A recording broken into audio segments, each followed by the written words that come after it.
Mi maestro solía decir, me recordaba a una compañera de estudios, que lo que sale del corazón llega al corazón. En el Talmud hay una frase que dice que el mejor orador es el corazón y el mejor maestro es el tiempo. ¿Pero a qué corazón se refiere? Se suele decir que una persona es descorazonada, que no tiene corazón cuando es insensible a la realidad del otro o al dolor del otro, pero tiene corazón, que funciona más o menos bien, dependerá de su electrocardiograma, que bombea sangre, etcétera, etcétera. Hay un film basado en una historia de un héroe escocés, William Wallace, que interpreta a Mel Gibson, los 90, que llamó Corazón Valiente, un rebelde que resiste o que organiza una resistencia ante la colonización inglesa emprendida por el rey Eduardo I. Hay una canción de Gilda, la cantante argentina, dice: porque tengo el corazón valiente, voy a quererte, voy a quererte. Porque tengo el corazón valiente, prefiero amarte y después perderte. Hay corazones cobardes. ¿Qué? Esta metáfora, ¿a qué está referida? La palabra para corazón en hebreo es lev. Lev es corazón. Fonéticamente se escribe L, E minúscula y la B, lev, lame y beit. La beit es el primer grafema de la Torá del Pentateuco, primer palabra, el primer término, en realidad es Bereshit, en el comienzo, Bereshit. Para Maimónides las letras o los grafemas hebreos también son números, dos principios, Rashit, Rashit, dice Maimónides, y explica por qué lee dos principios. Y el último grafema de la Torá del Pentateuco es la Lamed, el último término, la última palabra. En la Torá, el Pentateuco es Israel. Es decir, que toda la Torá comprende el corazón. Este texto metafísico nos habla del ser y la posibilidad del ser, nos habla de un corazón ontológico, un corazón más allá del corazón fisiológico, algo que está más allá de eso. Y hay un libro, un texto, a ver si pongo el Sefer Yetzirah, voy a hacer como dice abajo, breve introducción a la Cábala hebraica. Un libro que se atribuye a Abraham Avinu, el patriarca Abraham, que según la historiografía hebrea, un libro que está en hebreo español, que vas a algunas páginas, está escrito por mí porque pasó por mis manos. Un libro pequeño, simple, esta es la versión grasa, dice, una de las versiones, tiene 6 capítulos. Otra vez atribuido a Abraham Avinu, el patriarca Abraham, que según la historiografía hebrea vivió hace 3.600 años aproximadamente. Antes de la Torá, que conocemos que tiene 2.500 años, laudada del siglo V, antes de nuestra era o de Cristo, para Occidente. Este texto comienza diciendo que con 32 senderos secretos, dice acá, de sabiduría grabó, y da una serie de nombres de Hashem, de él, la serie, y dice con 10 sefirot belimá, 10 sefirot, esto que está dibujado ahí, y 22 grafemas. Los 22 grafemas son las líneas que unen, voy a poner acá, pero no quise dibujarlas para no cargar tanto el gráfico, el diagrama. 10 sefirot, blimá, que retienen, que conforman una estructura, estas 22 grafemas que son todo el lenguaje, todas las posibilidades del lenguaje. Lev y suma 32, corazón, Lev, corazón, 32 senderos, netivot, peliot, dice, secretos, misteriosos, milagrosos, de sabiduría. Ajogma. 32 como el corazón. Quiere decir que el corazón, el ontológico, tiene con este diagrama, esta estructura, que para la Kabbalah tiene su propio lenguaje, cada ciencia tiene un lenguaje. Uno quiere aprender música y debería aprender las notas, las claves. El piano tiene 2 claves, clave de Fa cuarta, clave de sol, el valor de las notas. Quiere aprender a ser un poeta, tiene que aprender gramática, escribir, analizar un texto. Quiere aprender física, debe aprender aritmética, matemática, geometría, etc. Sí, se me dirá, hay músicos que no saben música o no conocen lenguaje musical, pero necesitan de otros, son excepciones que confirman la regla. También el hecho de que uno aprenda música o el lenguaje musical o las matemáticas o la gramática no lo hace a uno un artista, o un poeta o un escritor. Pero si uno no aprende, no estudia, está más lejos todavía de comprender también la música, la poesía, las ciencias en general. Entonces tiene su propio lenguaje, que es esto que tiene que ver con el Sefer Yetzirah, la realidad, Olam Yetzirah, que se traduce en hebreo y es ser como impulso, voluntad o deseo.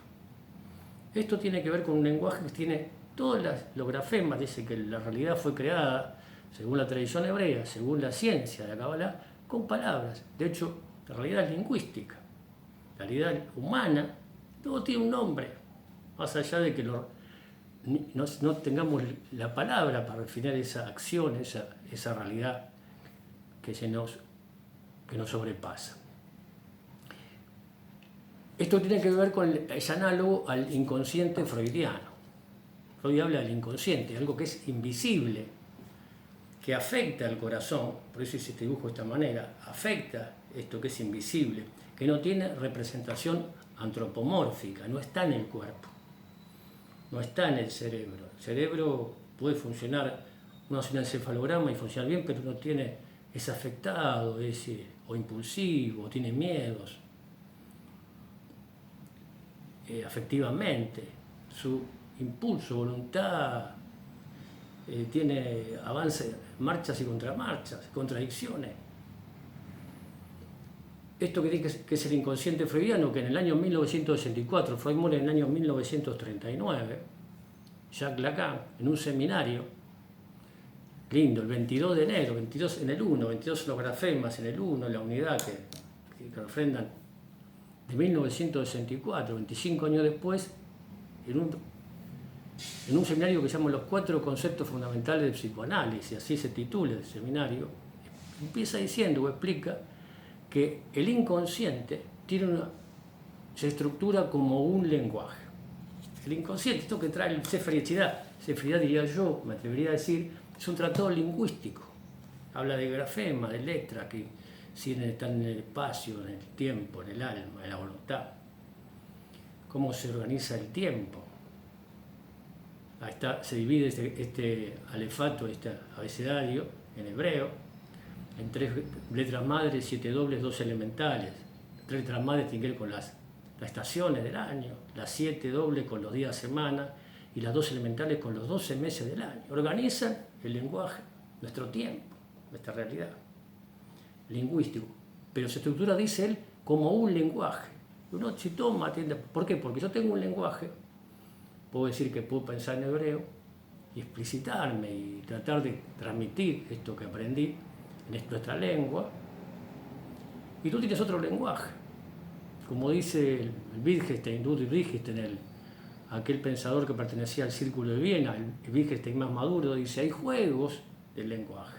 Si bien en su tratado, él trae, dice, el límite de mi realidad, de nuestra realidad, es el lenguaje, el lexicón que uno maneja, y no solamente las palabras. ¿Cómo define uno las palabras o los conceptos que uno utiliza, que refiere? Cuando uno dice política, ¿qué está diciendo? Cuando uno dice filosofía, ¿qué está diciendo? Cuando uno dice amor, ¿qué está diciendo? Cuando dice libertad, ¿qué dice? ¿Qué entiende? ¿Cómo define libertad? ¿Cómo define el bien? ¿Cómo define el mal? ¿Cómo define la mentira? ¿Cómo define la verdad? Porque el lenguaje y la escritura, la Torá propiamente dicha, para traer a Levinas, es aquello que contiene lo más en lo menos. Por eso se dice que Dios se contrae, se limita en el texto. El texto de la Torá es la palabra de Dios. Por eso ese texto es inconmensurable las interpretaciones, porque lo que dice desborda a lo que dice. Es lo infinito en lo finito. Mis palabras, mis dichos, dicen más de lo que estoy diciendo. Si uno transcribe literalmente mis dichos, tiene que ver, hay más que lo que uno puede decir. Transmitir una idea, un pensamiento, un sentimiento, desborda mis dichos, las posibilidades de un 10, 15 minutos que dura un video. El celular que me permite a mí compartir esta reflexión, mide entre 14 y 7 centímetros, y ese celular contiene la nube, que es imposible de poder ver las posibilidades con aplicaciones, videos, textos, datos. Pero eso pequeño que contiene lo más en lo menos. Y el lenguaje también tiene WhatsApp. Entonces yo te voy a escuchar, hay una enseñanza de la Torá, el momento de que Salomón va a ser rey, va a ser ordenado como rey, era un joven de 13 años. Entonces tiene un sueño, se presenta a Dios y le pregunta si quiere el dinero o la sabiduría. Y él le responde: dale a tu siervo, más o menos así, un corazón, lev shema, que escuche. Para poder entrever, dice, ver entre lo bueno y lo malo, top y ra. O el impulso, porque hay el impulso, la voluntad, el deseo bueno, la intención buena o la intención mala. Entre el eros y el tánatos, para poder entrever. El corazón que escucha, porque para poder hablar el corazón, no de escuchar, hacer silencio, disolver sus prejuicios, anular su voluntad para poder escuchar al otro y responder a la voluntad del otro. No sé si alguna vez les pasó, gente que dice algo, pero en realidad su voluntad dice otra cosa. Pocas personas explicitan con sus palabras, argumentan su voluntad. Y el otro escucha, y a veces hay una tensión entre dos voluntades. Yo soy producto de que mi papá, según un señor, un amigo, un fotógrafo de la familia, un Eduardo Ramos, gestor también comercial, él decía que mi papá tenía una capacidad de escucha de escuchar en forma orgánica, con todo el cuerpo. Uno reconoce al otro que escucha porque anula su voluntad, eso que es testigo. Todos queremos ser protagonistas. En el Shema Israel, oye Israel, Hashem es nuestro, Hashem es uno. Se resaltan dos letras que forman la palabra testigo. ¿Cómo uno es testigo de lo que el otro dice? Pero todos queremos ser protagonistas. Uno va a un evento, a un espectáculo, a escuchar una conferencia de alguien que uno no se siente interpretado, porque uno va a ver una conferencia, va a ver un espectáculo, a un artista que uno empatiza, que ese es un artista, interpreta a un grupo, a alguna cantidad de personas, pero uno va a escuchar a alguien que no empatiza y es testigo, y escucha y puede reconocer la cabana, la intención, la voluntad del otro, lo que está diciendo con el otro. Es difícil, no es fácil. Algunas veces lo logro, muchas veces a decir verdad, y uno se siente muy bien, porque responde a esa voluntad, y llega y reconoce en ese detalle que tocó el corazón, el ser, el corazón del otro. Y en esos momentos, que son efímeros, que no se están en ningún lado, no se olvidan, uno reconoce que vale la pena vivir.